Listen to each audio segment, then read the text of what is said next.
Hello and welcome to Making Tech Better, madetech's fortnightly podcast bringing you content from all over the world on how to improve your software delivery. My name is Clare Sudbery, my pronouns are she and her, and I am a lead engineer at madetech.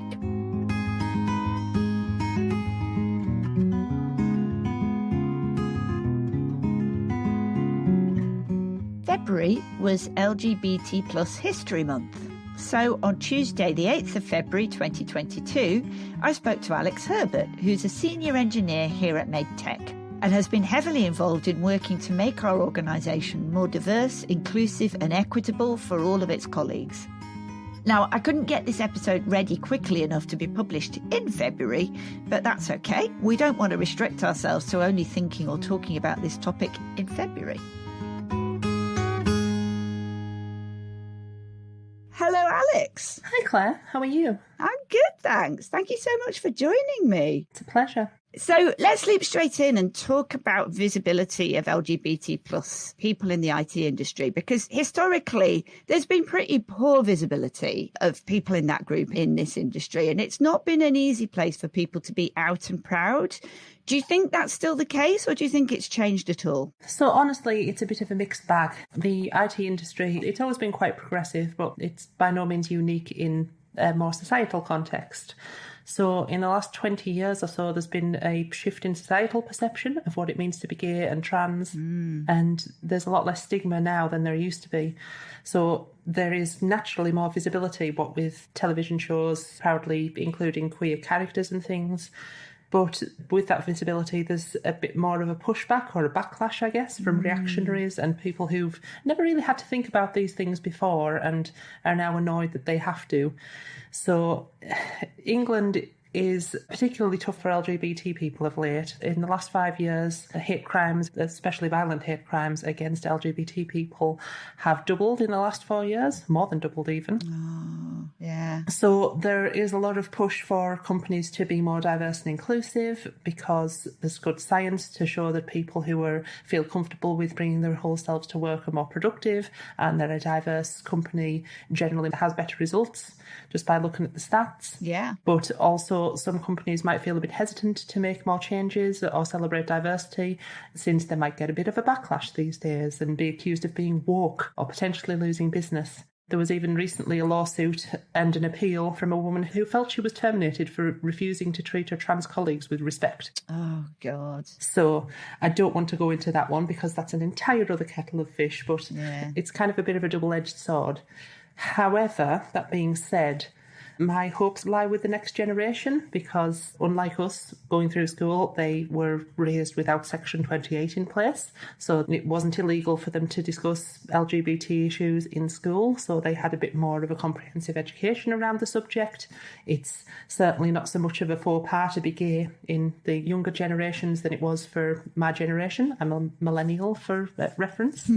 Okay. So once they start entering the workforce and, everything starts filtering up, hopefully it'll all become less of an issue, because they tend to be a bit more of a tolerant generation.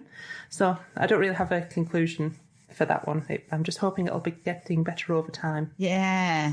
One of the things you mentioned there, you were talking about schools and about young people, and something that I've really found very encouraging is that my son, who is now 19, when he was in high school, he had a friend in school who was trans and who was out at school, and the school were very supportive. And to be perfectly honest, this particular school is not particularly known for its progressiveness. It's quite old school in a lot of ways, and that's been a concern to me. But in supporting this particular pupil, they were amazing. And what was really noticeable to me was that my son had no problem with using other pronouns, with the idea that this friend of theirs was actually using they and them. And they changed their pronouns, and all of that was fine with my son. He didn't have trouble with it because all of these concepts were being introduced to him at a young age, or his brain is malleable and he can absorb these concepts. And, the great thing about children is if you tell them things, if you introduce them to things, then that will just become their reality and they won't have any reason to question it. So I think that's really encouraging from what I see. And I have noticed in the last few years that I've had a lot more out colleagues. But I don't know if that's because I've worked for better companies. It's hard for me to tell, and I guess it's hard for you to tell because you and I both work for the same company. But it does feel a bit more encouraging. But the other thing I was going to talk about actually is earlier on I said LGBT plus, and then I said this group. But of course, LGBT plus, it covers a very wide spectrum. It covers sexuality and gender, for instance. They're both kind of lumped in there, and the plus just sort of gets tacked on at the end. But, you know, gender is just as important as sexuality and isn't the same thing as sexuality. And I wondered how you feel about the terminology that people use and all the different ways that people try to describe what they're talking about. So that is a great question. LGBT at the moment is absolutely, as you've said, used as kind of like an umbrella or a shorthand for anything that's not fully heterosexual cisgender. And there's a lot of genuine discussion around whether it's still appropriate. So, like, on one hand, you could try to be a bit more inclusive and do the LGBTQIA, which is lesbian, gay, bisexual, trans, queer or questioning, intersex, allies, asexual, aromantic, that kind of thing. But you kind of end up with a bit of an alphabet soup. And it's even if you do all of that, it's still not necessarily representing everybody. So agender, pansexual, non-binary people aren't included in what I've just said there. You can't, like, add an initial of everything without it just becoming massive. But on the other hand, I can also understand how it can feel to some people who are not necessarily represented by the big four letters that their experience might be considered as lesser than. So by putting definitions on these things, we accidentally made our own binary to an extent, potentially. Yeah. It does sort of create an implicit in-group and out-group. Also, leaving letters out of that can be considered more of a concern lately, since there are certain divisive groups that brand themselves by explicitly removing one of the four letters. The tacit inference there is that the removal of that letter shows an opposition to people of that identity. So by not including everybody in the LGBTQIA+, are we doing the same thing? Yeah. So this is quite a big question. I don't know the answers myself. There's a lot of big non-profit community-led organisations that are also considering this same issue. So I think we're just going to have to wait and see on this one how the community changes over time. Yeah. One of the things that I like to do is use the words underrepresented or marginalised. So, for instance, I'll talk about underrepresented genders, and that's another way of saying everybody except the favoured majority, which is men, because actually they're not always the majority. But that's quite a nice way of saying that I'm including all genders.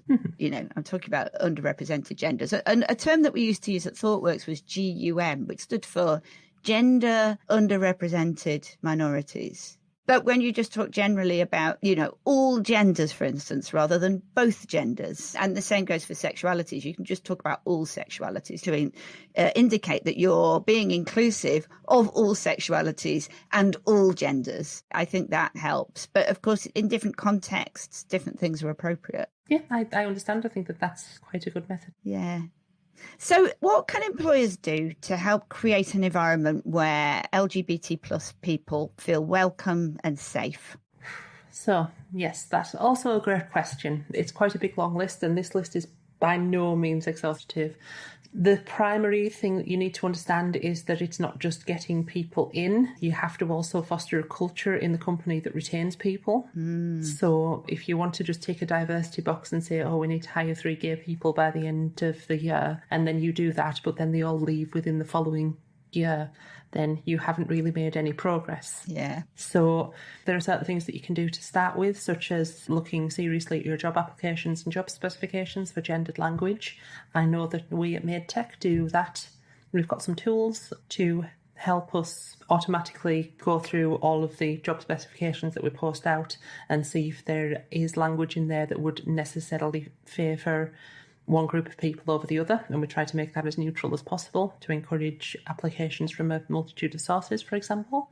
It's important to make employees feel comfortable in the workplace, so a key thing there might be setting up social groups so that LGBT employees can communicate with each other and, you know, go out and learn who each other are, understand that they're not alone in the organisation. You need to be confident in seeking employee feedback on diversity issues as well. So having an employee group that might bring potential issues that people have faced to a higher level in the organisation.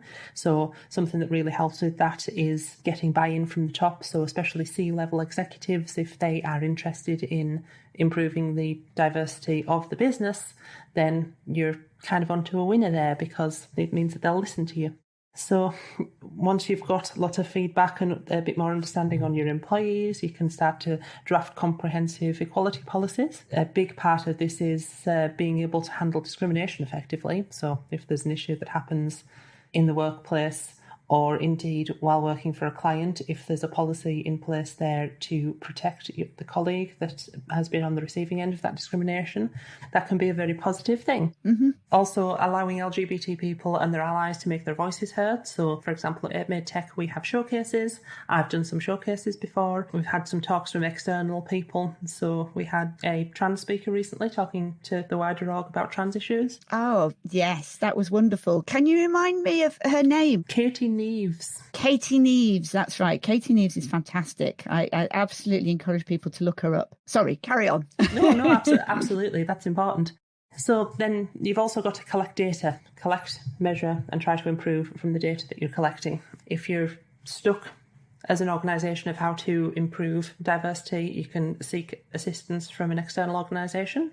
Stonewall's Diversity Champions is famous for having a diversity index. They help businesses become more inclusive, specifically more LGBT inclusive. And it's also important to support the local LGBT community wherever you are. That shows that you actually care. Yeah. It's not just something that you're doing to hire more employees, increase diversity and increase revenue. It shows that you actually care if you support local organisations.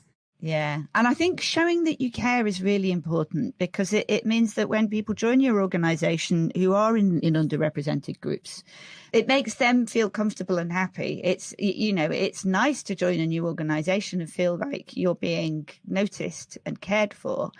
And also, I mean, we've mentioned this in other episodes, it's not just about the people that are directly affected. It's about their allies. It's about people who care about these issues and care about other people. When they see that the organisation that they're working for cares, then that makes them feel good and safe and happy. And the other thing that I was going to talk about was Stonewall is an organisation that we were also involved with at ThoughtWorks.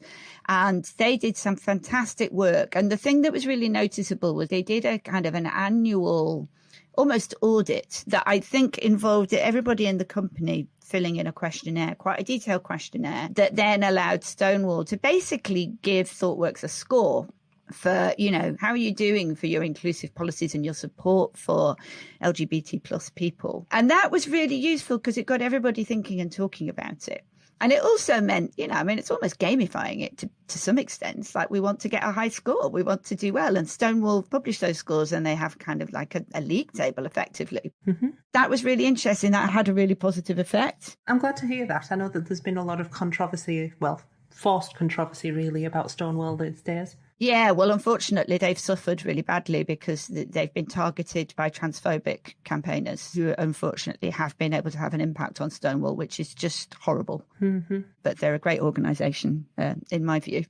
You talked about gendered language in job interviews. Can you give an example? Because it's not just about using the words he and she, is it? It goes a bit further than that. Yeah, it's not. There's things like, just off the top of my head, you must be able to work at flexible times is kind of saying men only, because in a lot of cases, women will have children to take care of. So that kind of limits the pool of women that would apply to that job, because women more than anybody tend to need more flexibility in their work, but also more stability to an extent as well, because women these days are still the majority when it comes to primary care of children. Mm-hmm. So in order to kind of fit your life around that, you can't just be called out on call onto a job at 11 o'clock at night. So things like that are going to affect how many women apply for a job. Something that just occurred to me is that some people in the industry talk about software craftsmen and craftsmanship. And some people say, oh, they know we mean women as well.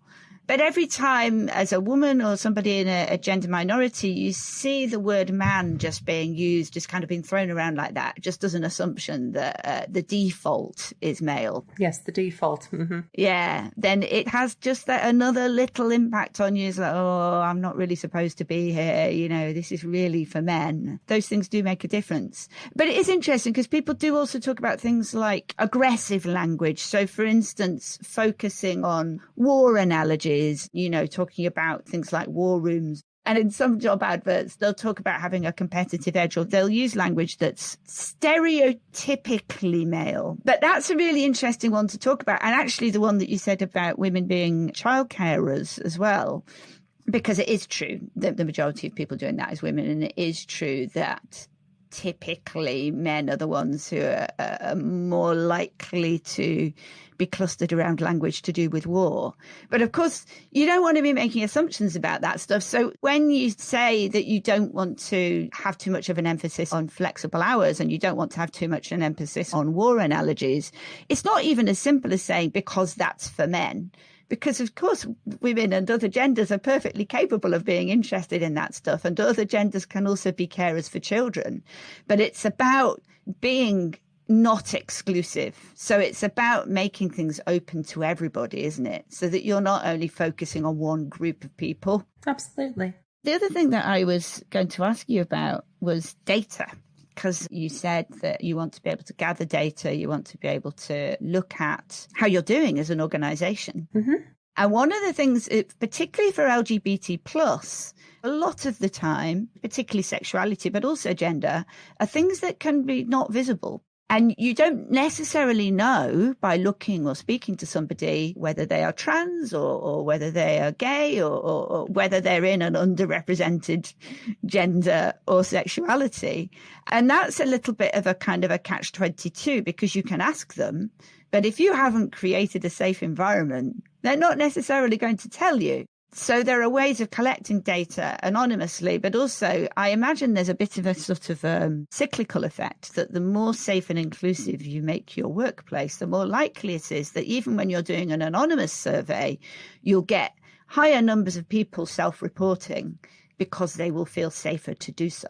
Yeah, that's correct. So I can really only talk about my experiences here in madetech, but we do a regular ENPS survey. There's only one question on it. Would you be happy to advertise madetech to a friend? And that's kind of a general measure of how happy individuals in the company are. But you're absolutely right. When you're collecting the data, you need to ask people for this data, assure them that it is anonymised, and try to collect as accurate data as possible so that you know where your shortfalls are. So one of the things that we do at madetech is, because we tend to work for councils and public services, creating new digital software solutions for them, we want to be overrepresented in the company by groups that are underrepresented in society, just so that we have that level of visibility on the tasks that we're doing by a lot of different people from a lot of different backgrounds, so that if perhaps we'd design something that is a little bit exclusionary, then that will be caught by one of the people that work on it. Yeah. Because they have that kind of lived experience. So, yeah, for madetech, we are specifically trying to encourage overrepresentation in underrepresented societal groups. And I think that that's why we've got such a strong commitment to being a diverse organisation. So I would hope that when we do send out those forms to say, hey, tell us about you, but also it's anonymous, then we are going to get accurate results back. Yeah, absolutely.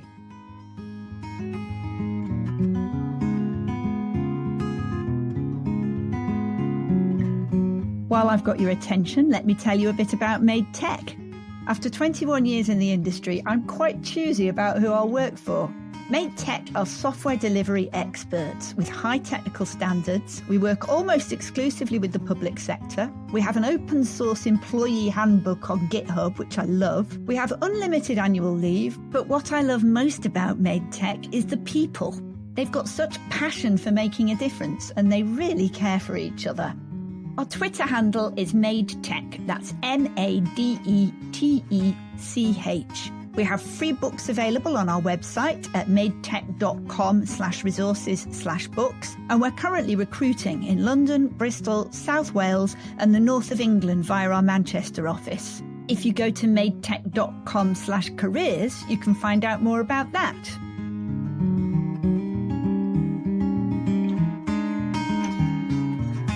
Just a quick reminder that before the break, we were talking about madetech's aim to have over-representation from underrepresented groups so we can maximise the chances that we offer diverse perspectives when developing new services in partnership with our clients. So we talked about what employers can do to help create an environment where people feel welcome and safe. What can colleagues do?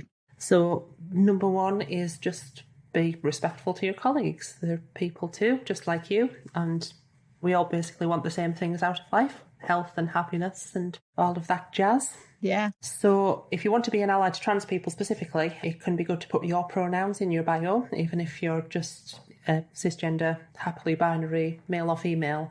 If you put he, him or she, her in your bio, it's kind of an inference for any trans person to say that you kind of understand trans issues and wouldn't be terrified if you suddenly found out that you were talking to a trans person, which for trans people who grew up in England, that can be a concern if somebody suddenly finds out that you're trans and all of a sudden their entire attitude shifts towards you. If you see somebody who has pronouns in their signature, you can kind of infer that they have some level of understanding of trans issues and won't necessarily be suddenly disgusted by you if you interact with them, and will probably give you a decent amount of respect. But this also helps trans people in your organisation figure themselves out without necessarily outing themselves, because if it was only trans people who put pronouns in their bio because, oh, it's not immediately obvious so other people need to be told explicitly kind of thing, then it would be really easy to identify everybody that's trans in an organisation. So by doing it as an ally, you're also kind of providing cover for your trans colleagues to be able to express themselves more genuinely inside of the workplace, which is a very good thing in my book.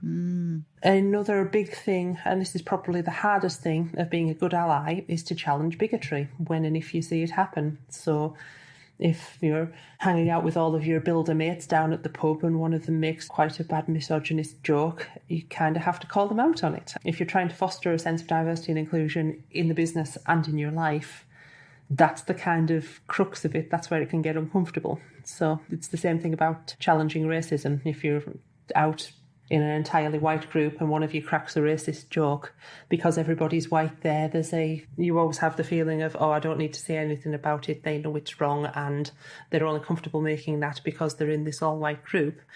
You should still kind of call them out on it. It's a lot easier to shrink away, but it's something that needs to be challenged, any kind of discriminatory language like that. Yeah. So that's obviously the big one. And honestly, there's a lot of guides floating about, especially because it's LGBT History Month now, on how to be a good ally, how to make your colleagues feel comfortable and stuff. So honestly, if you've read any of those, you're probably a good ally. Fantastic. Yeah.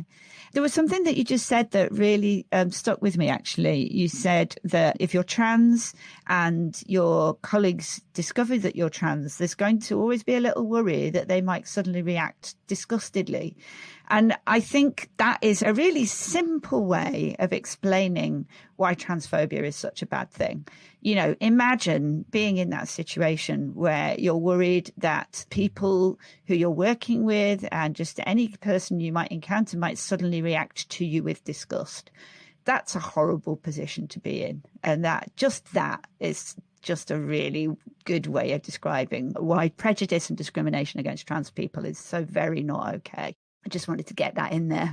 No, absolutely. I mean, I guess you can say that there's a certain subset of trans people that it can apply to, those who are considered cis-passable, but at the same time, you don't want to say it like how cis-passing you are isn't necessarily a measure of your transness. Of course not. Trans people who aren't passable as cis people are absolutely valid and beautiful people. Yeah. And, you know, it might not even be their goal, but trying to conform to what the rest of society thinks is normal so that you can try your best to avoid those layers of disgust or, you know, potential conflicts with somebody who just find out who doesn't like trans people. You just kind of don't want to deal with that. And that's why a lot of trans people try to use the stealth option. Yeah. It makes me really angry. It makes me really angry that anybody has to go through that anybody should have to worry about it, that should even be a factor in how they choose to present themselves. I agree. It makes me sad. Yeah. So I was going to ask if you had any personal stories that you would like to share about how this impacts you. So I started my career in tech a few years after I got out of university, because I finished university in 2008. There was a big financial crash, couldn't find any IT jobs in the part of the country where I lived. So subsequently, I applied for what I consider my first decent IT job. I was an IT assistant at a housing association, and I applied as a man. Mm-hmm. I felt incredibly underqualified and that the job interview really didn't go very well, but regardless, I was offered the job. As soon as I had the money available in my account, I started doing what all trans people in the UK do as soon as they have any kind of decent money, buying hormones online. Mm-hmm. Because the NHS system is kind of ridiculous at the minute and has been for a long time, but that's a story for another time. So in this job, I started to feel comfortable enough to transition. Really appreciated how my boss said, I've never had a female employee. And I was like, well, I've got news for you, mate. That's brilliant. I love it. So then there was a time shortly after that, I decided that for career reasons, I couldn't really move up in that organisation. There was only a small IT department, and unless somebody else left, there was no real way for progression for me. And I'd always wanted to be a programmer anyway, so I moved down to Manchester to try to be a computer programmer. And at this point I was living as a trans woman, and I was quite visibly trans as well. So I got training with an agency for a couple of months, and then I started going on the job interview circuit, and it took ever such a long time to actually get a job. Because when you look obviously trans, there's always that, do I really want to hire that person? There's kind of that stigma there, or there was back when I was looking for work as a programming graduate. So there were things like, oh, you're really well qualified, Alex, but I think that you might be a bit too qualified, or I don't think that you'd fit in well with our company culture. Ugh. And it doesn't take a lot to read between the lines as a trans person to say, yeah, I know why you're not hiring me. So it took a while for me to get a place. I had a programming job for a couple of years down in the south. And then when I finally re-emerged and came back up towards Manchester, I was a lot more visibly femme. Mm-hmm. And it was easier for me to be cis-passing if I so choose. Like, I'm not saying that I'm an expert at it and can do it 100%, but in things like job interviews at the time, I would just, try to be as cis-passing as possible just to avoid what I'd had before. And I found it quite easy to get a job again. But then once I was on the job, I seemed to be surrounded by a lot of men who didn't really want to listen to me. So it's kind of being able to see it from all of these different sides. It's kind of like going around the outside of a circle to appreciate the entire surface, and, having all of these different ways that people treat me differently just because of my presenting outward gender. I always found it quite interesting. Thank you for sharing that. Yeah. I think it really gives some insight into what it's like to be working as a trans person in this industry. Okay, are there any LGBT plus IT pioneers or distinguished figures, modern or historical, that you're inspired by? I normally ask that question at the beginning, but because I wanted to kind of expand it out because of our topic and because of LGBT plus History Month, I kind of moved it to the end so that we could really expand on it. So that's a great question, Claire, as always. So I have loads, and I'm going to go into some detail on some of these, but other ones I'm just going to give honourable mention, if that's okay. Of course. So obviously the famous one is Alan Turing, the gay cryptanalyst who spearheaded the decryption of the Enigma during the Second World War. He helped design and build the Bomber and later Colossus, which is considered the first electronic computer by a lot of people. He was instrumental in cracking the Enigma, which allowed us to read their communications during the Second World War. However, he was famously gay throughout his time there, but was never able to live his true life because being a gay guy back then just wasn't societally acceptable, which he found out and experienced personally in 1952 when he was convicted of gross indecency after beginning a consensual relationship with another man, which led to him being denied entry to the US, losing his security clearance in the UK government, and suffering inhumane treatments such as being forced to choose to either be chemically castrated or thrown in prison. Turing chose the former option, and he was giving a synthetic form of estrogen in an attempt to make him normal, which had unforeseen consequences, like him growing breasts after a while. And later he took his own life, famously dipping an apple in cyanide and eating it in what's thought to be a reenactment of his favourite movie, which is Snow White and the Seven Dwarfs. It wasn't until 2009 when the UK government issued a formal apology, and there has since been a Alan Turing's Law, I think, which is about going back historically. Anyone who's convicted of this kind of gross indecency has it expunged from their records, which quite late, but sure, at least they're trying. There's a monument to Turing in Sackville Gardens in Manchester, not far from me, where is Alan Turing sitting on a bench holding an apple, which I think is beautiful. I love that monument. Yeah. When I used to go into the office, I used to cycle past it every day. It's great. I like sitting next to him on the bench. Me too. My first pride, I was sat next to Turing on a bench. Oh, brilliant. So yeah, there's quite a lot of other mentions of people that I found really inspiring. Sophie Wilson, for example, was a computer scientist who was instrumental in designing low-power microprocessors in the early 80s. She worked at Acorn Computers, where she designed the BBC Micro Machine, which I'm old enough to have played with, and the BBC Basic language as well. So she designed the first generation of ARM processors, which you might recognise as being in basically everybody's smartphone. So, yep, she transitioned later on, but absolutely, trans women power smartphones, hashtag, whatever, social media. Lynn Conway as well worked in IBM creating new microchip technologies which allowed chips to process instructions out of order, which is like the basis of a lot of microchips today. So, yeah, she's credited with helping to create the precursor to the modern processor. She was fired from IBM for wanting to transition, so she left, transitioned anyway, and then managed to find other jobs in the 70s onwards in what we trans people call stealth mode, to which I previously alluded, which is where you just pretend to be cis and don't tell anybody that you're trans. IBM issued a formal apology to her for their treatment of her in 2020, so that took a long time as well. Yeah. There's also Angelica Ross, who's a self-taught computer programmer and actress who you might recognise from the recent hit series Pose, which is amazing. Oh, yeah. She started TransTech in 2014, which is an organisation aimed at fostering trans people in the tech industry and growing their skills. Sally Ride, of course, the first lesbian astronaut. She spent her post-NASA life trying to teach women how to get into STEM subjects. Wonderful. Good old Dr. Ride. There's Audrey Tang, who's a Taiwanese free software programmer and the first non-binary person in the Taiwanese cabinet after initially working to aid a protest to get their message out against the government. The Taiwanese government eventually offered Audrey Tang a job to improve digital literacy, which made them the first non-binary person in the Taiwanese cabinet. Brilliant. There's Tim Cook, of course, famously gay CEO of Apple, came out in 2014, the first multi-billion-dollar CEO or something like that to come out as gay. So there's lots of queerness in tech that often goes unseen. Fantastic. Thank you. Okay, so we're running out of time. So I'm going to go to the questions that I always ask at the end. So the first one is, can you tell me one thing about you that's true and one thing about you that's untrue? I once won a chess tournament. Okay. I once won a Pokemon tournament. Oh, sneaky. Right. Okay. We'll reveal which of Alex's answers was true and which was false in our next episode, which will be an interview with Katie Armstrong about servant leadership.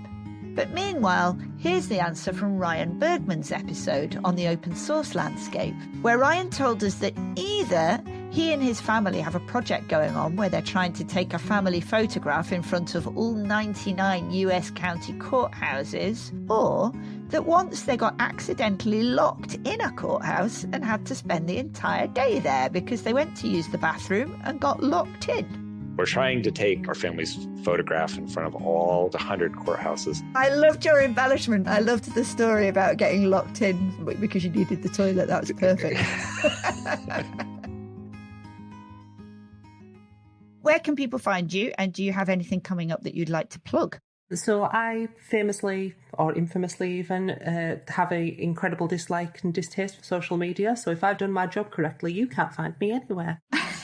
Fantastic. I love it. I would, however, like to plug the LGBT Foundation in Manchester, for which I volunteer. And if you wish to volunteer with them, or if you wish to donate, or if you even need to just use their services, LGBT Foundation in Manchester is at lgbt.foundation. And as for podcasts, if you're a trans person in the UK and you want the most recent up-to-date trans news and interviews, then there's a podcast called What the Trans, which is kind of a bit of a news-focused one. Great, thank you.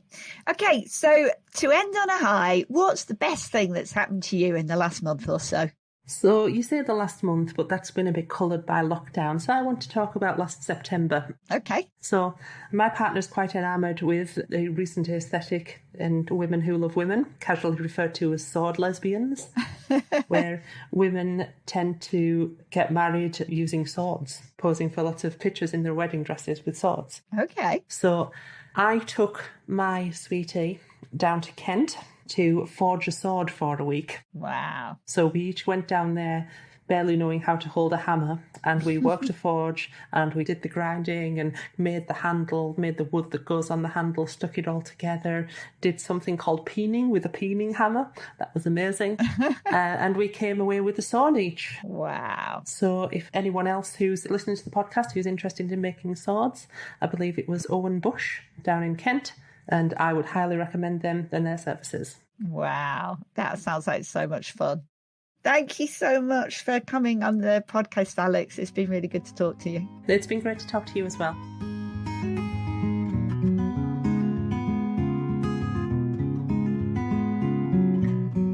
As always, to help you digest what you've just heard, I'm going to attempt to summarise it. LGBT+ stands for lesbian, gay, bisexual and transgender, and a lot of other things. Because those first 4 letters are only the tip of the iceberg. We're already mixing together both sexuality and gender, and it's important not to exclude anyone. But it can get tricky.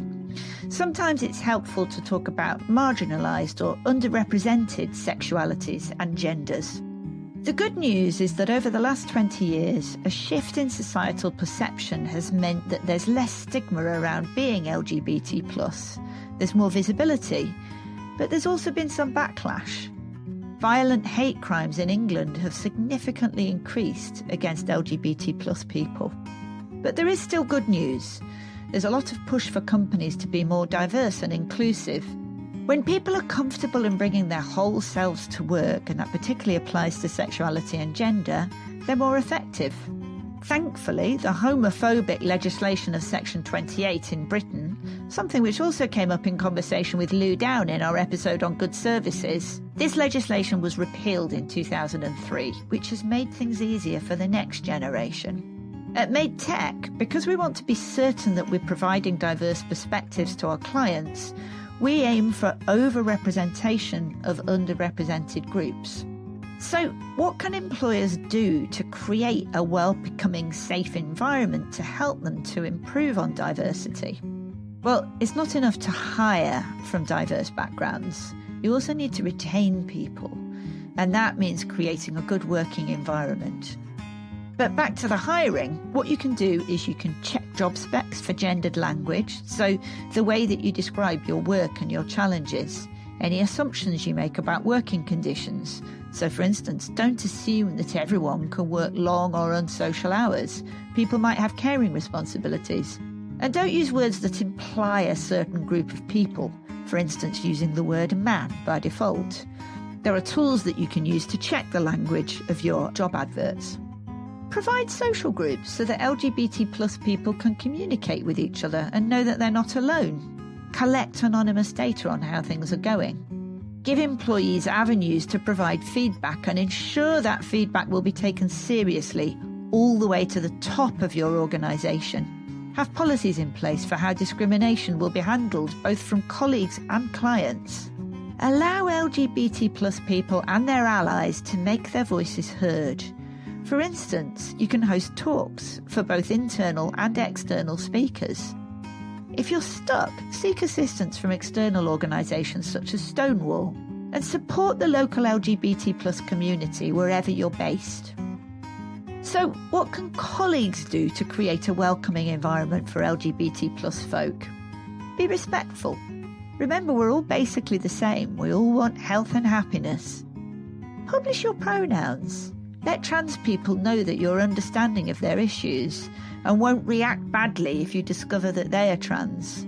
This also, the use of pronouns, provides cover so that it's not only the trans people who are putting pronouns in their bios. Challenge bigotry when you see it. And be aware that LGBT plus people are often scared about how people will react to them because they've had bad experiences in the past.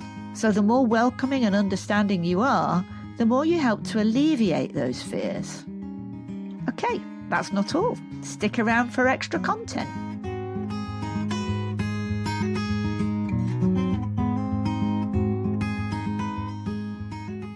Every other episode, this last short segment will be devoted to story time. Storytelling is useful for teaching, for unlocking empathy, and for creating a sense of shared connection and trust in your teams. I love telling stories to both children and adults. I'm actually a lapsed member of the UK Society for Storytelling. So the plan is that I'm going to be using stories to illustrate various points about effective software development. I've been a software engineer for 22 years, but it hasn't been continuous. In 2007, I left IT altogether, and in 2009, I retrained as a high school maths teacher. That's another story all of its own. It didn't go brilliantly. When teenagers are being forced to stay in a room and study a subject you might love, but they mostly hate, by somebody who struggles with multitasking and who is discovering that the theory of applying consistent rules consistently is very different from the practice of keeping track of several bored, misbehaving teenagers simultaneously. Their default is to be, let's just say, difficult. So I didn't have a great time. Most teachers will be able to tell you which is their least favourite class that gives them headaches just thinking about them. And often, not always, but often, that class will be Year 9, which in the UK is the class of kids aged 13 to 14. They're hovering between childhood and adolescence. They want security and freedom, both at once. What made things slightly awkward for me was that my best friend's son was in Year 9 at the school. Luckily not in my maths class, but a lot of his friends were. Anyway, this story takes place 4 years later. I'd long since given up on teaching. I didn't last long at all. My friend's son, the one who had been in Year 9 when I was teaching, was going to be 18. And he was planning a party at his parents' house, and I was invited to keep my friend company while her house was taken over by exuberant 18-year-olds. I said yes without really thinking about it, and then, too late, discovered that she and I were going to be the only adult present over the age of 19, and that a lot of my Year 9 maths class would be there. OK, they were 4 years older, probably more mature. But I was embarrassed to think about what kind of impression I might have left as their ineffective maths teacher. And what if anybody tried to gate crash? What if things kicked off? By the time the party rolled around, I was quite apprehensive. We set up camp in my friend's bedroom, occasionally venturing out to check everything was okay, but mostly operating as a kind of community centre for partygoers to come and chill with us for a bit before returning to the fray. When I was a teacher, my least favourite job was playground duty, standing on a windy corner, hoping I'd be able to cope with whatever misdemeanours occurred. At some point during the party, somebody arrived at the front door who wasn't welcome.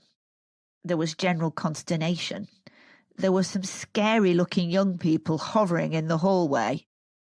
I stood halfway down the stairs, not really sure what to do. They glared at me. I glared back. I adopted the classic forbidding teacher pose. There was a pause. My heart was in my mouth. But it worked. They left. So that was one hurdle dealt with. But what about those ex-maths pupils? The first time one of them popped their head around my friend's bedroom door, I braced myself. I was quite nervous. And then found myself enveloped in a big hug. One by one they appeared and gave me hugs and apologised for the grief they gave me when they were younger. It turned out they had positive memories of my maths classes. It was all rather touching and lovely. So, what's the lesson in this story? Well, often when you think you're doing a bad job, it's not as bad as you think. Other people have different things to worry about and are rarely focusing on the same things as you. So things that linger in your own memory don't necessarily linger in the same way for others. And finally, if you stand firm and look firm, it's amazing what an impact it can have.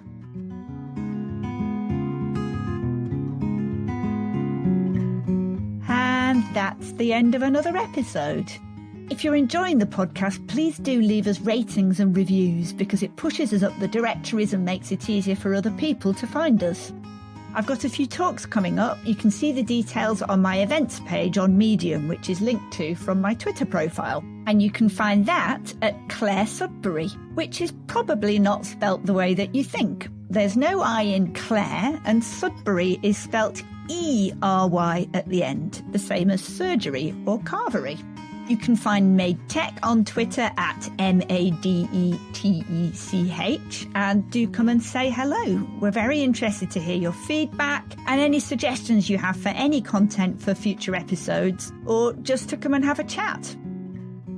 Thank you to Rose, our editor, Gina Cady, our podcast coordinator, Fiona Egan, our transcriber, Richard Murray for the music, there's a link in the description, and the rest of our internal madetech team. Kyle Chapman, Jack Harrison, Carson Robb, and Laura Plaga. Also in the description is a link for subscribing to our newsletter. We publish new episodes every fortnight on Tuesday mornings. Thank you for listening, and goodbye.